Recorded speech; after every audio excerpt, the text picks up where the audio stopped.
Xiii! Bateu o desespero em alguns aí. Olha, a coisa tá feia, viu? Tá muito feia. Vimos aí o Bolsonaro se humilhar no domingo? Com medo da prisão. Na segunda-feira, a repercussão foi bem negativa nas redes bolsonaristas. Alguns aí tentando exaltar, dizendo que foram milhões de pessoas. Outros utilizando aí a declaração da Secretaria de Segurança Pública do Estado de São Paulo. Lembremos, o secretário de Segurança Pública é um militar amigo pessoal do Eduardo Bolsonaro, que foi nomeado pelo Tarcísio, dizendo ali que foram 700 mil pessoas na Avenida Paulista. Isso é o que a imprensa começou também a falar. A imprensa gosta de inflar os números, porque a imprensa quer um governo Lula fraco. Então inflar os números do bolsonarismo é bom para a imprensa. Exaltar o bolsonarismo é bom para a imprensa. Então quando a imprensa ficou sabendo, caramba, o bolsonarismo está usando ali o discurso de Lula sobre Israel para inflar a manifestação. Boa, vamos bater mais forte no Lula. Aí a imprensa falando de uma coisa irrelevante já por 3 dias, passaram mais 3, 4 dias batendo no Lula para ver se ajudavam o bolsonarismo. Quando viram, caramba, olha, o bolsonarismo tá usando ali uma fake news sobre a Ilha do Marajó, dizendo que tem abusos, com vídeos que nem foram gravados no Brasil e tudo mais, e isso tá também inflamando as pessoas para que vão à manifestação. A imprensa fez o quê? Vários jornalistas da imprensa passaram a publicar sobre o mesmo assunto, dando ares de veracidade a uma coisa que é mentira. A imprensa que sempre desmentia, de vez em nunca aparecia um jornalista ali desmentindo. De resto, deixaram correr solto para quê? Para inflar mesmo. Para ver se eles conseguiam levar mais gente. Para quê? Quanto mais bolsonaristas estivessem na rua, isso não muda a situação do Bolsonaro, mas isso enfraquece o governo Lula. Vimos aí a Eliane Cantanhede dizendo que o Lula precisa entender a voz das ruas. A Eliane Cantanhede já no domingo à noite. Texto que já devia estar pronto desde a semana passada ou retrasada. Ela só esperou passar a manifestação para publicar lá o texto. Olha, a manifestação do Bolsonaro, 700 mil pessoas, 185 mil, segundo a USP, que tem aí, são servidores de carreira idôneos, não é o amigo do Eduardo Bolsonaro dizendo. Diz lá que, olha, o Lula tem uma oposição forte, ele não pode aí desdenhar dessa oposição, tem a voz das ruas, parece até texto de 2013, né? Pois bem, no meio disso tudo, pegou mal no bolsonarismo o discurso aí do chefão da quadrilha e ele implorou ao Supremo Tribunal Federal por uma anistia ou por pena, pelo menos por penas mais brandas aos terroristas do 8 de janeiro. Dizer que essas penas têm que ser revistas porque são muito altas. É engraçado, o Brasil não é igual aos Estados Unidos ou alguns países da Europa. Em outros países, o criminoso é condenado a 10 anos, ele fica 10 anos. Quando não fica 10, ele fica 6, 7, aí depois começa a ter progressão de regime. No Brasil, a pessoa que é ré primária, ela é condenada a 15 anos, olha, é 1/6 da pena que a pessoa cumpre em regime fechado. Quer dizer, a pessoa vai ficar menos de 3 anos aí na prisão. Depois, ela já vai para o semiaberto. Aí depois de menos de 5 anos, ou seja, menos de 1/3 da pena, a pessoa já vai para o aberto, regime aberto. Aí a pessoa fica o resto aí da pena, que nem vai chegar a 15 anos, fica mais alguns anos aí em regime aberto. Se não fizer nada contra a lei, a pessoa não deve mais nada para a justiça, mas já estava no aberto fazia um bom tempo.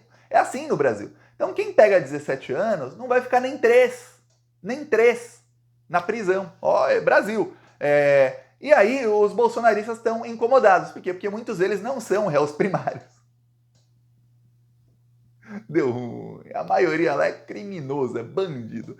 E aí o Bolsonaro pediu essa anistia, primeiro, porque os bolsonaristas querem isso, mas segundo, porque ele quer anistia para si mesmo.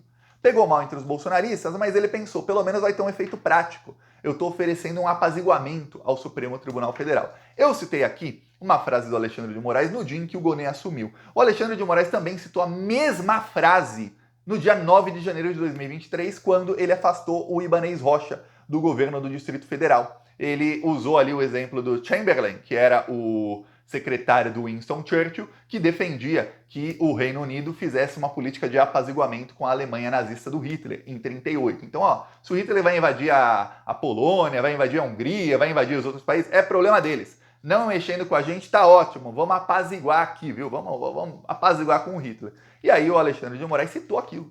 Citou depois, no dia 18 de dezembro do ano passado, quando assumiu o Gonê na Procuradoria-Geral da República, ele, mesma coisa, falou, política de apaziguamento é você alimentar o crocodilo esperando o seu último a ser devorado por ele. Ele vai acabar com tudo e aí pegar você por último. É isso que vai acontecer. Então não vai ter apaziguamento. E Menos de 24 horas depois do Bolsonaro implorar por anistia, chega aí a resposta do Supremo Tribunal Federal. 30 terroristas que estavam sendo julgados foram condenados já na segunda-feira, então o pedido do Bolsonaro foi no domingo, às 4h20 da tarde. Na segunda-feira, às 2h20, ou seja, 22 horas depois apenas, o Supremo Tribunal Federal condenou 6 terroristas a 13 anos e meio de prisão e 9 terroristas a 16 anos e meio de prisão. Ou seja, não teve anistia, não teve esse abrandamento de penas, inclusive da leva aí de terroristas que estão sendo julgados, essa é que as penas somadas são maiores. Teve levas de terroristas em que alguns foram condenados a 17 anos e outros a 12 anos. Dessa vez a maioria foi condenado a 16 anos e meio, é menos que 17? Só que os outros, a minoria, não foi 12, foram 13,5, quer dizer, penas maiores, estão maiores aí na média as penas para os terroristas. Não deu. E o Bolsonaro já está irritado porque tinha uma lista aí com mais de 100 parlamentares que estavam, abre aspas, confirmados para o ato do domingo, né? E aí o Bolsonaro estava esperando todos esses parlamentares, iriam 6 governadores, já estavam confirmados, fora vice-governadores, prefeitos, e etc, etc, etc, etc. Vou te mostrar a lista dos que foram, você vai ver que, ó, deu ruim, bem ruim.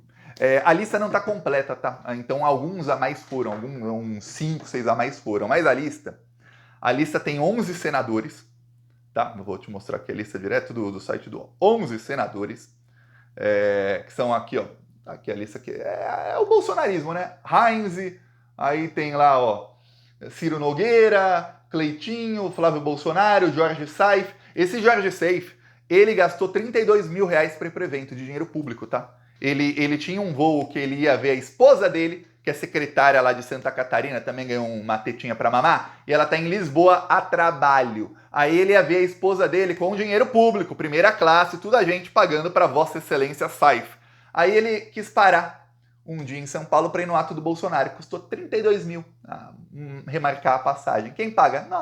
Nós pagamos para esse bandido. Num país sério ele seria pelo menos obrigado a devolver isso aí, mas no Brasil, nada, Vossas Excelências fazem o que quiserem.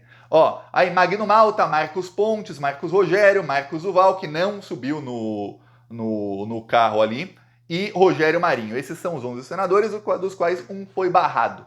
Pois bem, e aí deputados federais, a lista também não é muito grande, são 17. Há outros que chegaram a postar fotos ali no evento e que não estão aqui na lista do UOL, como o Zé Trovão, e tem mais 1 ou 2 aí.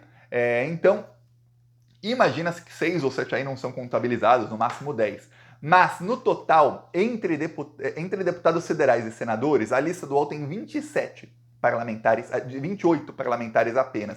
Se foram 10 a mais, já são 38. Só que a lista do Bolsonaro tinha 110.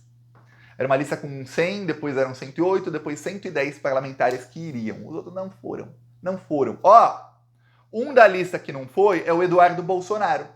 Outro da lista que não foi é um deputado, eu não contei aqui deputados estaduais, tá? É um deputado estadual chamado Carteiro Reaça. Esse também estava na lista lá dos deputados estaduais, não foi. O governador Cláudio Castro não foi. Não foi, Cláudio Castro não foi. Ele falou, tô viajando, não vou. Pô, o evento foi marcado faz 2 semanas, você não vai? Por quê? 3 semanas quase. Não vai por quê, o Cláudio Castro? Não foi, não quer saber disso. Cláudio Castro tá para ser preso, ele não quer se alinhar aí com o Bolsonaro. Ele quer ficar o mais longe possível do Bolsonaro, porque ele tá para ser preso, o Cláudio Castro aí em vários esquemas de corrupção. Não é um só não, são vários, no plural. Esquemas diferentes, com provas, todos eles com provas, envolvendo pessoas diferentes. Então tá muito ruim a situação do Cláudio Castro. E o Ministério da Justiça, a Polícia Federal, sabem de uma coisa, que há investigações como a do caso Marielle e que gente de dentro do governo Cláudio Castro atrapalhou essas investigações. Então teremos aí investigações novas, além das que já tem contra ele, que vão pegar aí membros do governo dele diretamente, gente ligada diretamente ao bolsonarismo. A Justiça sabe que uma barreira para acabar com as facções criminosas envolvendo milicianos é o governo do Rio de Janeiro. Então vai ficar ruim aí para o governador. Ele está tentando se distanciar do Bolsonaro, não foi. Então vários aí que disseram que iriam não foram. A Carla Zambelli foi, ela A Carla Zambelli não conseguiu o convite pro trio elétrico principal. Ela ficou num trio elétrico de apoio, pequenininho, que só tinha ali a ralé do bolsonarismo ficava num trio elétrico de apoio. Para você ter ideia, falei aqui no domingo sobre um amigo do Bolsonaro que foi barrado e ficou bravo. Ele saiu da Avenida Paulista às 3 da tarde, antes do Bolsonaro discursar.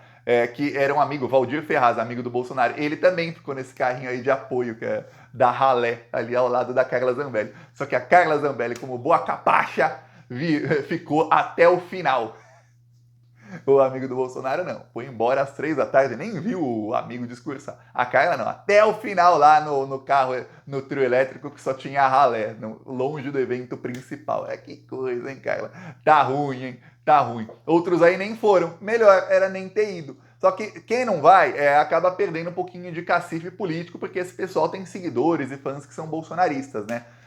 Então, o Bolsonaro tá irritado com essas ausências.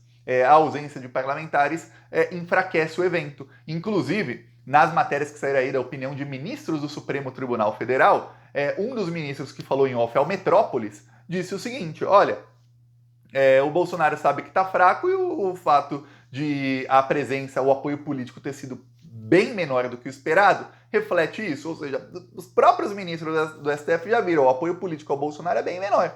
Ficou ali quem era ministro do Bolsonaro, quem tinha uma tetinha para mamar no governo dele, os governadores que só se elegeram, seja em 2018 ou em 2018 e em 2022, ou em 2022 só, com o voto do Bolsonaro, que aí é o Caiado, que sem o Bolsonaro não se elegeria, o Jorginho Melo, o Tarcísio, esses aí foram com o Bolsonaro. Os outros, tchau Bolsonaro, não querem nem saber de Bolsonaro. Então ficou aí isolado. É isso que está o Bolsonaro, isolado aí politicamente. Tem alguns poucos governadores com si. Dos governadores, o Tarcísio foi o único que discursou. Ainda ficou um climão, porque os governadores não queriam chegar perto do Silas Malafaia.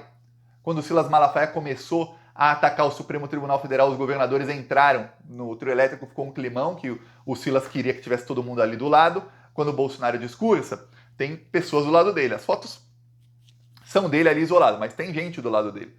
Quando o Malafaia discursou, não tinha ninguém do lado dele. Todo mundo saiu correndo. Os governadores vazaram. O quê? Tá atacando as teclas? Sai. Eu não quero não.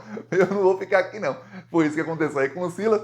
Então, decepção total aí pros bolsominions e pro bolsonarismo com o ato do dia 25. Se eles queriam mostrar força, eu vou falar, alguém que tá aí na condição jurídica em que está, reunir só 185 mil pessoas, sendo que não era um ato no Brasil inteiro, ou seja, ele estava mandando as pessoas de outros lugares do Brasil viajarem para São Paulo. Então tinha gente de todo o Brasil ali, e só 185 mil pessoas numa cidade com 11 milhões de habitantes, mesmo se fossem os 700 mil que ele disse que foi, é pouco. Para você ter uma ideia, a Parada Gay reúne anualmente 4 milhões de pessoas em São Paulo. Você fala, caramba, mesmo se o bolsonarismo tivesse ali as 700 mil pessoas que ele disse que foi, já foi 5 vezes e meio, quase 6 vezes menor do que a Parada Gay. Porque esse pessoal aí odeia gays, hein? Então perder aí justo pra Parada Gay é um problemão pra eles. Agora, pelas contas aí do amigo do Tarcísio e do Eduardo Bolsonaro, de que foram 700 mil pessoas,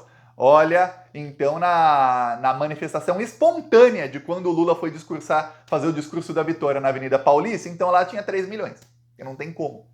Não tem como 5 quarteirões da Paulista terem 700 mil pessoas e a Paulista inteira lotada, que tem aí mais de 13 quarteirões, não ter pelo menos 3, 4 vezes mais. Até porque o volume de pessoas, ou seja, pessoas assim juntas, era muito maior, a densidade de pessoas. Então, veremos aí, ó.